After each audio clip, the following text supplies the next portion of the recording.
Masuk Pak Ustadz. Oke, iya, Abang. Ini ada Ya, judul menarik yang saya bawa. Mungkin kalau Anda mau bertanya duluan boleh, tapi kalau saya diizinkan tanya duluan, maka sesuai dengan judul yang saya bawa. ya. Sebenarnya tadi masuk pingin ada tema lain sih. Pas lihat channel Pak Ustadz Boleh? PI, ternyata temanya ini. Kalau boleh sih nanya tema yang lain. Boleh Pak Ustadz? Boleh ya, boleh. Ya, kalau saya sih awam ya. Mungkin dari tadi yang masuk ke channel Pak Ustadz, ahli-ahli kitab semua nih. Kalau saya awam, berharap bisa dapat penjelasan dari Pak Ustadz terkait ini Pak Ustadz, penasaran Al-Quran. Mungkin Pak Ustadz bisa Silakan. bisa jelasin singkat atau mungkin boleh panjang juga. Tapi secara general sejarahnya Al-Quran, terus isinya apa aja gitu Pak Ustadz. Untuk kami yang awam ini, makasih. Baik, gini Bang, saya minta waktu sedikit ya, saya jabarin. Al-Quran adalah kalam Allah. Kalam Allah ketika Allah berfirman, itu akan dituliskan oleh pena di alam Lauhul Mahfuz. Di alam itu malaikat Jibril mengambil ya firman Tuhan tersebut yang akan disampaikan kepada Nabi. Makanya ada ayatnya, ya ini salah satu pendapat. La yamassuhu illal mutahharun. Tanzilum mir rabbil alamin. Nah, tuh di situ malaikat Jibril ngambil firman Allah di Lauhul Mahfuz disampaikan kepada Nabi. Disampaikan kepada Nabi, lalu Nabi menyampaikan kepada umatnya. Prosesnya nih dari Nabi sekarang ya, kalau udah dapat firman, lalu prosesnya kayak gimana Al-Qur'an itu setelah diterima Nabi wahyunya. Maka Nabi akan memanggil para sahabatnya. Yang terkenal itu Zaid bin Sabit. Setiap kali firman turun, itu pasti dipanggil Zaid bin Sabit. Untuk apa? Menuliskannya di pelepah kurma, terus di tulang-tulang. Nah, kayak gitu dulu Al-Quran awalnya. Jadi setiap yang ditulis oleh Zaid bin Sabit, itu akan dikonfirmasi. Contoh nih, ketika wahyu yang turun itu bunyinya Bismillahirrahmanirrahim. Nah, tuh wahyunya kayak gitu yang didapat Nabi Muhammad.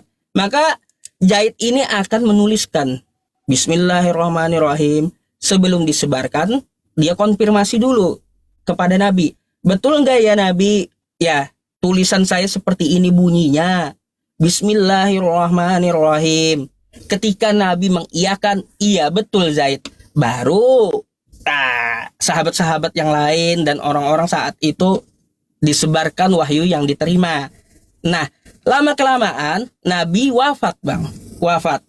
Al-Quran masih berserakan. Ada di pelepah kurma, ada di batu, ada juga di tulang-tulang, ya tulang hewan, kan kayak gitu. Banyak. Nah, ini dalam pemerintahan Abu Bakar setelah Nabi, itu diperintahkan Zaid tersebut untuk mengumpulkan semuanya. Lalu dijadikanlah satu mushaf Quran. Wafat Abu Bakar, ya, satu mushaf Quran tadi dikasih kepada Hafsah. Hafsah adik dari Umar bin Khattab. Habis itu, ya, setelah berlalu masa Umar bin Khattab, lalu diserahkan kepada Utsman bin Affan. Nah, ketika di zaman Utsman itulah Al-Quran diperbanyak cetakannya dengan memakai master dari Hafsah tadi. Gitu cerita Quran tuh Bang. Silakan. Makasih Pak Ustadz. Kalau isinya Ya, Pak jadi Ustadz, jadi jadi dia nggak langsung turun dari langit gedebuk buku nggak, tapi bertahap sampai hampir 23 tahun. kalau isinya, kalau di Kristen kan ada Alkitab Kristen, Perjanjian Lama, Perjanjian Baru. Kalau Al-Quran gimana Pak Ustadz? Kalau Al-Quran itu ada penamaan surah dan ada asbabun nuzul. Ada beberapa ilmu cabang dari Al-Quran, termasuk ilmu ayatnya. Satu bahasa Arab, yang kedua ilmu tajwid, yang ketiga ilmu nahwu, yang keempat ilmu sorof. Nanti dibagi lagi tuh. Ada ma'ani, bayan, mantik, balaghah. Ada lagi ilmu tafsir. Tapi biasanya untuk menafsirkan atau menerjemahkan Al-Quran itu harus bisa bahasa Arab, terus nahwu sorof juga dikuasai. Gitu Bang. Masih belum dapat sih isi Al-Qur'annya, isi firman Allahnya itu apa gitu. Oh banyak.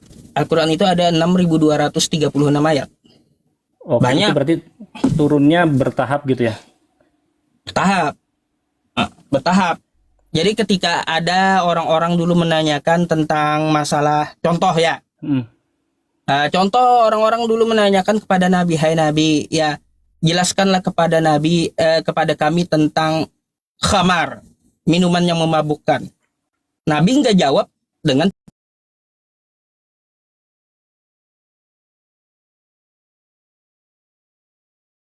sampaikan. Contoh ayatnya, yas'alunaka 'anil khamri wal maisir. Mereka bertanya tentang khamar dan yang sesuatu yang memabukkan kan kayak gitu. Qul fihi ma ismun kabir. Katakanlah ya khamar atau alkohol itu lebih banyak mudorotnya daripada wa manafi'u linnas, daripada manfaatnya untuk manusia. Jadi sebab itulah ada turun ayat Quran, karena terlihat ada yang bertanya kepada Nabi. Itu ada ilmunya asbabun nuzul namanya bang. Sebab musabab turunnya ayat Al-Quran. Nanti ada lagi yang nanya bang. Ada lagi yang nanya. Kalau kamu mau tes Nabi Muhammad tuh Nabi atau bukan, ya tanya aja dia tentang ruh. Ditanyakan orang lah sama Nabi Muhammad bagaimana tentang ruh. Diam Nabi Muhammad gitu. Bahkan dia janji berani besok gitu. Janji besok saya akan jawab. Besoknya kagak dijawab juga. Iya, nggak dijawab oleh Nabi karena dia belum terima wahyu sampai 14 hari bang. 14 hari sebelum menyampaikan firman dari Tuhan, Nabi Muhammad itu diwanti-wanti dulu oleh malaikat Jibril. Kalau ada orang nanya, jangan kamu berani menjanjikan jawaban besok hari. Karena kamu bukan Tuhan gitu. Kamu hanya penyampai firman. 14 hari bayangkan baru dijawab pertanyaan tentang ruh itu. Maka dari itu kata malaikat Jibril, jika ada orang nanya, jangan kamu janjikan dijawabnya kapan. Tapi pakailah kosakata insya Allah. Jika Allah menghendaki akan dijawab besok. Setelah 14 hari baru turun ayat wa yas'alunaka 'anir ruh. Mereka bertanya tentang ruh. Jadi seperti itu Al-Qur'an itu ada sebab turunnya ayat. Gitu, Bang. Oke, Pak Ustadz. Kalau contoh tadi misalkan itu Nabi Muhammadnya bertanya ke Allah atau nunggu pasif aja? Nunggu pasif. Dia nggak berkuasa lah. Iya. Nunggu pasif, Kalau nunggu turun dulu dia. kalau Firman misalkan kayak tersebut. kisah-kisah Nabi Musa, Nabi Ibrahim, Nabi Isa gitu, itu disampaikan oleh oleh malaikat Jibril juga ke Nabi Muhammad. Kalaunya Nabi Musa, itu kita percaya bahwa 10 hukum itu langsung tanpa perantara. Gitu. Bukan kisahnya. Ya, kisahnya Nabi Musa ya, menurut keyakinan Islam pun itu dia mendapat wahyu dari Tuhan di Bukit Tursina. Dan itu langsung dari Tuhan tanpa perantara gitu loh. Itu satu Bukan dalam yang Islam. kisah Nabi Musa yang tercatat di Al-Qur'an maksudnya. Oh banyak banget Bang. Kalau Ya, Nabi Musa. maksudnya itu berarti Nabi Muhammad disampaikan malaikat Jibril kah? Iya, semuanya disampaikan melalui malaikat Jibril, cerita tentang Nabi Musa. Termasuk Nabi Ibrahim, Nabi Isa, semua nabi-nabi berarti ya. Semuanya. Makanya Nah, makanya orang-orang saat itu heran, kok kenapa Nabi Muhammad jadi tahu padahal dia kagak pernah belajar ke Israel. kalau konteksnya apa Pak Ustadz? Nabi Muhammad tiba-tiba menceritakan tersebut gitu. Tapi tentunya itu kan dari wahyu. Pasti ada yang menanyakan tentang masalah Nabi Musa kepada Nabi Muhammad. Oke. Semuanya berawal dari itu. pertanyaan gitu ya. Iya, rata-rata ya. Contoh nih ya tentang Nabi Musa. Wadhkur fil kitabi Musa. Tuh. Hai Muhammad, ceritakanlah tentang Nabi Musa. Itu disuruh menyampaikan. Padahal Nabi Muhammad tidak mempelajari sejarah Nabi Musa. Tapi kok kenapa bisa tahu? Karena yang menurunkan itu Tuhan yang satu, Tuhannya Nabi Musa. Ya jelas lah jadi tahu dia. Karena apa? Dipandu oleh firman Tuhan. Oke, Pak Ustadz. Begitu pula Bang. Ya. Begitu pula ketika tentang masalah Yesus atau Nabi Isa. Karena yang menurunkan firman kepada Yesus atau Nabi Isa, ya Tuhannya Nabi Musa juga, ya Tuhannya Nabi Muhammad juga sama gitu, Tuhan yang satu. Ya, mungkin perspektifnya beda kali ya. Kalau di Kristen kan mungkin Pak Ustadz udah tahu, tapi awam Muslim belum tahu bahwa kitabnya Kristen itu kan bukannya full ilham atau wahyu dari Tuhan Tahu kepada saya. Yesus gitu kan. Betul. Nah, mungkin beberapa teman-teman yang Muslim awam berpikir konsepnya mirip gitu, sama seperti bagaimana disusunnya atau turunnya Al-Quran kepada Nabi Muhammad. Padahal kan jelas Jauh, Bang. jelas beda, Beda. kan. Ya. Beda. Kalau tolak ukur kita gini Bang ya. Teman-teman Muslim yang nonton mungkin perlu tahu juga kali, supaya kalimat-kalimat di komen atau apa bisa lebih benar gitu, lebih terarah. Soalnya kan selama ini lihat mikirnya Injil diturunkan, padahal kan Injil ada 4 Injil itu ya itu kisah hidup Yesus. Terus tadi terakhir waktu Pak Ustadz ngobrol sama yang sebelumnya ya, ya manuskrip dalam bahasa Aram tentunya nggak akan ditemukan, soalnya 4 Injil yang dipercayain sama gereja Kristen dicatatnya dalam bahasa Yunani tadi ya, terus ada mungkin bahasa Ibrani lain, karena memang kalau ya murid-muridnya kan menyebar gitu, diperintahkan menyebar.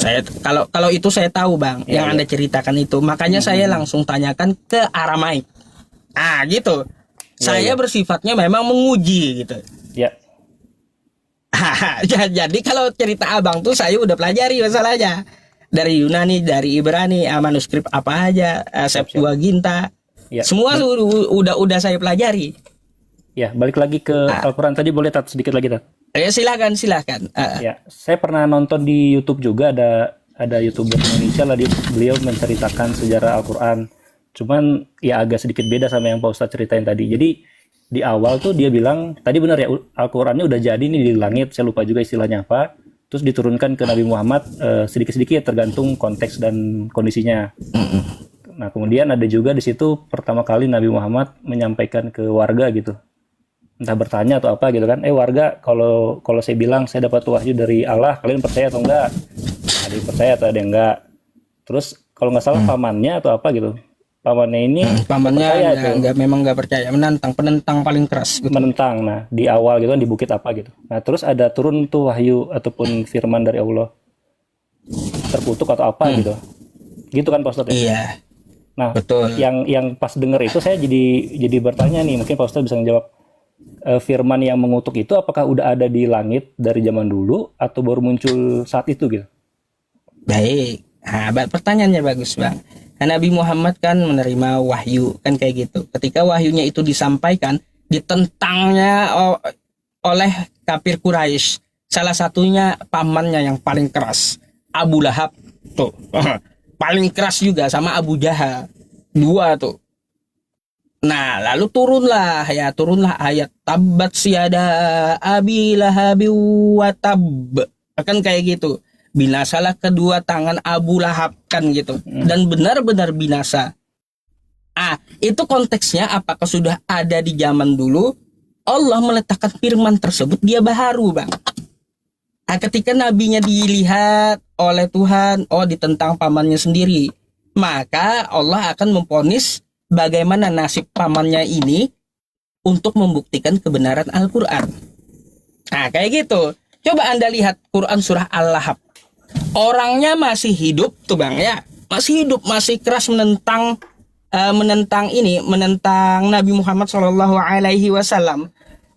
Tapi apa? Dikatakan bahwa Abu Lahab dan istrinya itu wamro'atuhu hammalatal hatab. Dia penyebar fitnah kan kayak gitu. Maka kalau kita lihat ayat sebelumnya, sayasla naron datalahab. Nah, dia itu menjadi penghuni neraka gitu. Neraka yang bergejolak. Andai Al-Quran itu tidak benar, ya Bang ya, bisa saja Abu Lahab masuk agama Islam untuk membuktikan Al-Quran itu tidak benar. Ini kenapa nih Nabi Muhammad nih ya dapat wahyunya kok aneh, menyebut saya di neraka. Tabbat siyada abi lahabi wa tab ma agna anhu maluhu wa ma kasab sayasla naron jatalahab. Kok kenapa Tuhan memponis memponis aku dan istriku masuk neraka. Enggak benar nih Tuhannya Muhammad. Udah aku masuk Islam aja untuk membantah Al-Quran. Bisa aja kayak gitu Abu Lahab. Tapi apa? Sampai dia mati, memang terbukti Al-Quran.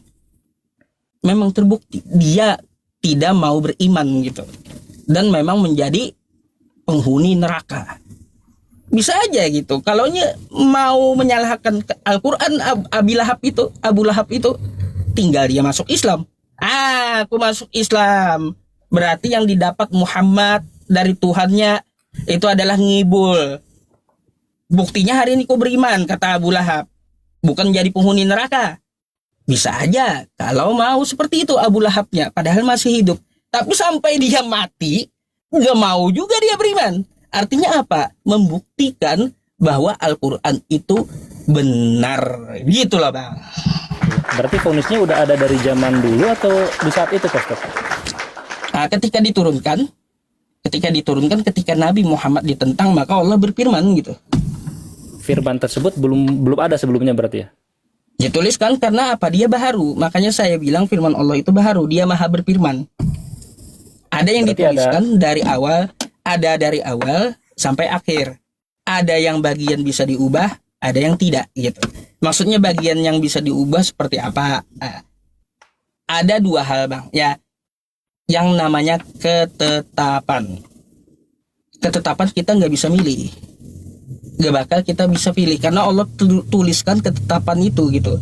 Di Lauhul Mahfuz. Lauhul Mahfuz itu dituliskan. Di Lauhul Mahfuz tadi udah lengkap atau di pertengahan jalan ada tambahan lagi dari Allah ke Nabi? Dia dari awal udah menuliskan sampai perjalanan akhirat nanti gitu. Gitu. Yang vonisnya paman Nabi Muhammad tadi udah tertulis di waktu zaman dia dulu. Waktu dia menentang. Oh, berarti yang di langit itu belum fix, belum final ya? Ada tambahan lagi di perjalanannya. Nah, makanya pena itu kan dia mencatatkan firman Tuhan. Allah itu maha berkalam masalahnya.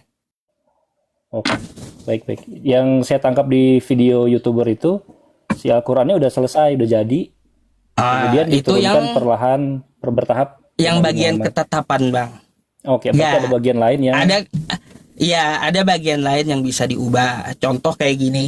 Abang dari Alexander ya dituliskan oleh Allah ya difirmankan oleh Allah, Bang Alexander itu masuk neraka. Tertulis tuh. Karena apa Anda masuk neraka? Karena Anda mohon maaf ya disebut kafir kan kayak gitu. Ponisnya ditulisnya sebelum saya lahir atau sebelum? Udah ada tuh. Anda akan kafir gitu, akan masuk neraka. Akhir hidup Anda akan masuk neraka. Kan kayak gitu. Nah, dari ketetapan itu, Anda dilahirkan tidak bisa memilih. Ada ketetapan yang tidak bisa Anda pilih. Dari rahim mana Anda dikeluarkan. Itu nggak bisa Anda pilih. Dan umur Anda, kadarnya udah ditentukan. Udah dicatat dari sana sebelum Anda lahir. Itu nggak bisa Anda menghindari kematian. Nggak bisa. Hanya saja ketentuannya beda. Ketetapan dengan ketentuan beda. Ketentuan dari Tuhan, semua manusia mati.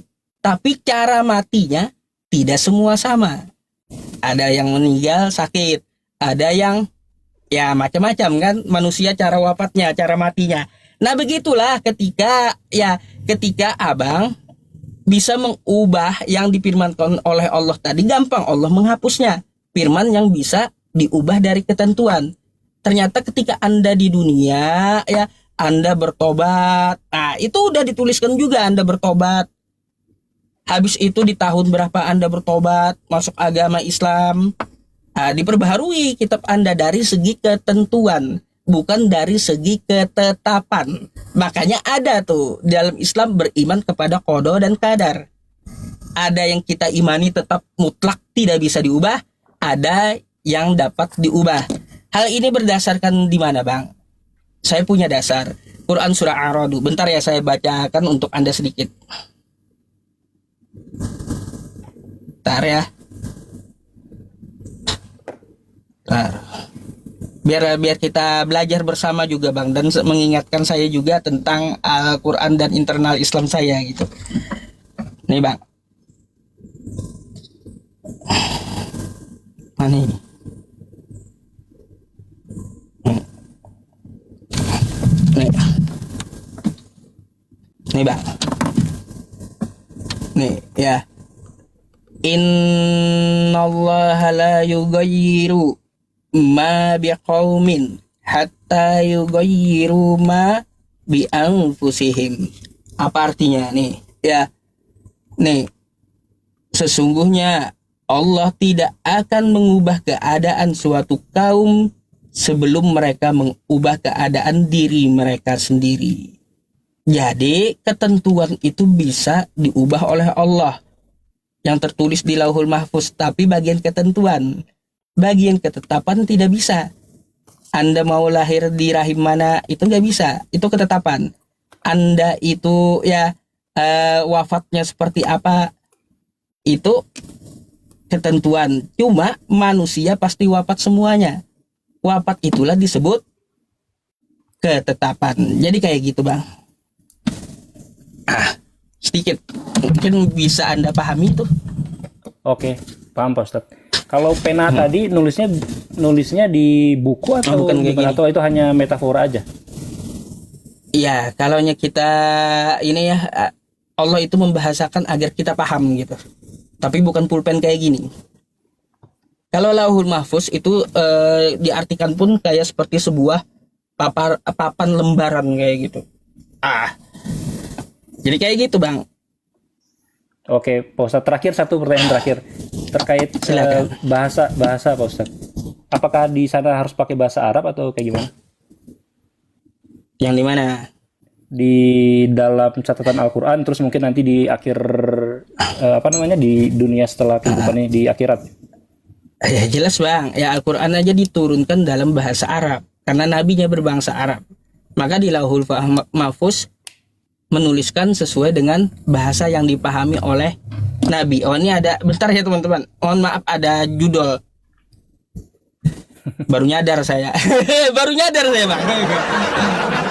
Teman-teman, iya Nabit judul katanya ya. Saya blokir dulu gitu ya teman-teman semuanya. Jadi seperti itu. Karena nabinya berbangsa Arab, maka yang dituliskan di Lauhul Mahfuz dalam bahasa Arab. Dalilnya di mana? Lagi-lagi saya punya dasar bang, banyak berhamburan dalilnya. Ya, Kalau di dalam Quran tadi, surah kalau Ibrahim ayat 4. Di surga sama di neraka pakai bahasa Arab juga? Ya, gini bang ya. Kalau di surga saya punya dalilnya memakai bahasa Arab. Hanya bisa bahasa Arab. Hanya boleh bahasa Ya, Arab. pakai yang dipakai gitu. Belum kan kita belum tahu ya apakah menggunakan bahasa yang lain, tapi yang jelas bahasa internasionalnya di surga lah, anggap kayak gitu ya. Itu pakai bahasa Arab. Ada dalilnya. Oke, Pak Ustadz, cukup sih dari saya. Nah, sekarang saya boleh tanya, Bang. Nggak boleh. Enak kayaknya. Enak kayaknya diajak ngobrol. Kan di awal saya udah bilang saya awam nih, ntar Pak Ustadz nanya saya nggak bisa jawab, malah mengecewakan Pak Ustadz lagi. Iya, jawaban itu kita terima, kan kayak Siap, gitu. Tadi kan ngakunya Kristen, Bang. Ya, Nah, kalau abang ngakunya awam nih ya, ada nggak perintah Yesus menyuruh jadi Kristen? kalau kalimatnya eksak gitu sih nggak ada Pak Ustadz. Kalau nggak ada, kenapa Anda jadi Kristen? Kalau definisi Kristen kan pengikut Kristus ya, pengikut Yesus. Jadi kita ya Definisi itu dari segi bahasa. dari segi bahasa dan dari selain bahasa apalagi Pak Ustadz? Kalau selain bahasa, ya definisi dari Islam maupun Kristen atau perorangan, ya bisa mengajukan pendapatnya kalau definisi itu. Tapi kalau bahasa, ya pengikut Kristus dari bahasa. Tapi kalau definisinya seperti apa? Nah, itu bisa beda kita. Antara kamu dan saya bisa beda. Iya betul. Terus mungkin sedikit melebar jawabannya terkait mungkin Pak Ustadz arahnya lebih ke agama kali ya, atau enggak panutan hidup gitu ya. Kalau Pak Ustadz mungkin lebih paham juga daripada saya. Kalau Kristen kan patokannya nggak cuma Alkitab ya, tapi ada juga tradisi gereja gitu, gereja mula-mula ataupun para murid-murid Yesus di abad-abad awal gitu. Nah jadi catatan-catatan itu sih yang dijadikan patokan gitu ya, atau enggak landasan dalam agama Kristen. Bukan berarti Yesus bilang harus jadi agama Kristen gitu, yang itu dicari-cari pun nggak akan ada. Nggak akan ada. Ya, artinya gini Bang. Kalau saya menilai ya, mohon maaf, sejak dulu saya membaca kitab Anda dan pengalaman diskusi, menurut saya itu bukan sesuai dengan bahasa. Bahwa Kristen itu pengikut Yesus, bukan. Tapi malah kebalikannya. Kristen itu, mohon maaf, pembangkang Yesus gitu. Kenapa saya bilang seperti itu? Karena apa yang dilakukan oleh Yesus ketika dia diutus. Coba Anda lihat ya Bang ya. Yesus ketika dia diutus menyuruh menyembah Allah. Tiba-tiba Kristen malah menyembah Yesusnya. Nah, terus waktu Yesus ya bayi, dia disunat sesuai adat Yahudi. Tiba-tiba Kristen tidak mengikuti Yesus, bersunat juga. Kagak. Bahkan dibatalkan oleh Paulus itu sunat. Padahal perjanjian kekal. Yesus sunat, Kristen kagak. Habis itu Yesus itu menegakkan hukum Taurat. Ya, hukum Taurat dia tegakkan. Salah satunya dia tidak pernah mencontohkan makan babi. Nah, tiba-tiba kawan Kristen sampai ekor babi pun habis. Bayangkan kayak gitu Bang. Bayangkan kayak gitu, ekor babi pun habis. Yesus berpuasa 40 hari 40 malam. Kristen kadang puasa, katanya puasanya pun juga bisa minum. Kocak kali saya pikir. Puasa apa yang bisa minum? Padahal Yesus 4 hari 40 malam itu dia nggak makan dan minum. Nah, nggak sesuai dengan apa yang diajarkan Yesus. Terus Yesus dia melakukan preskuneo. Yang tadi malam saya bahas dengan Edis. Preskuneo, sujud. Itu yang dilakukan Yesus. Tiba-tiba kawan Kristen sujud pun kagak mau, malah jingkrak. Aduh, pakai musik di gereja. Macam mana? Jadi Yesus dengan Kristen itu 180 derajat jauh Bang ajarannya Kristen itu dengan Yesus. Kebalikannya. Silakan Anda tanggapi. Ya, mungkin tanggapan awam kali ya Pak Ustadz. Kalau yang Pak Ustadz sebutin tadi kan memang beberapa itu ajaran maupun budaya Yahudi gitu. Contohnya kayak tadi yang di sunat, ya ajaran gereja, atau tradisi gereja mula-mula gitu ya. Yang nggak harus sunat, karena sunat itu adalah ajaran budaya Yahudi gitu. Itu satu contoh. Termasuk juga makan babi. Jadi pernah saya baca terkait ada hukum yang universal, ada hukum yang memang untuk orang-orang Yahudi. Nah, tentunya pertanyaan Pak Ustadz ini, Pak Ustadz pasti udah pernah lah dapat jawaban yang lebih meyakinkan dari orang Kristen lain. Cuman mungkin di sini penonton Pak Ustadz malah makin seneng nih ngelihat ada yang nggak bisa ngejawab. Tapi balik lagi. Jadi gini ya, Bang. Pertanyaan itu kan udah ditanyain 2000 tahun nih ya, pasti udah ada jawabannya. Balik lagi saya awam nih, saya juga masih mencari jawabannya. Baik, nggak apa-apa. Kalau Anda ngaku jujur kan, saya akan pelajari atau jadikan PR. Saya nggak pernah maksa Bang jawaban orang kayak gitu. Cuma saya perlu kasih tahu bahwa sunat itu perjanjian kekal, bukan ajaran Yahudi, bukan. Tapi sebelum ajaran Yahudi nongol, itu sunat sudah ada perjanjiannya antara Abraham dengan Tuhan. Gitu. Itu perjanjian kekal, nggak bisa dibatalkan, nggak bisa diubah. Kekal, yang namanya kekal abadi gitu, perjanjian abadi, apapun keadaannya nggak bisa diubah. Jadi bukan karena adat Yahudi Yesus itu disunat, tapi karena perjanjian kekal Abraham. Gitu. Makanya yang bermuara ke Abraham semuanya harus sunat, termasuk Yesus. Itu pun juga disunat. Jadi gitu Bang. Ya, tanggapan satu lagi terkait ibadah tadi ya. Kalau saya sendiri kan Katolik ya, memang ada banyak denominasi Kristen Protestan lain yang ibadahnya sampai jingkrak-jingkrak. Kalau yang saya tahu sendiri Katolik ada panduannya berdasarkan ajaran gereja sih. Kalau yang jingkrak-jingkrak itu mungkin baru muncul di abad ke-18, 19, ya gereja-gereja modern lah.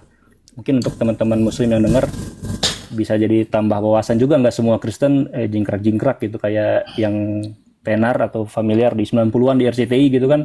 Ada ibadah-ibadah penyembuhan massal, terus ada yang lompat-lompat. Ya nggak semua gitu, dan justru itu yang baru muncul di akhir-akhir ini gitu. Kira-kira itu aja Pak Ustadz. Dari saya cukup sih. Ya, kalau dari saya juga cukup bang. Saya enak diskusi dengan Anda, jujur. Kita sama-sama mau mendengarkan. Saya nggak akan bantah jawaban Anda. Kalau orang jujur teman-teman saya nggak mau keras kepala gitu. Tapi semoga Anda mau berpikir apa yang disampaikan dan mencernanya dengan akal, dan semoga mendapat hidayah dari Allah Subhanahu Wa Taala. Gitu bang. Terima kasih Pak Ustadz itu. Sampai ketemu lagi. Sama-sama. Baik, boleh silakan naik ya. Oke, terima kasih bang. Selamat malam.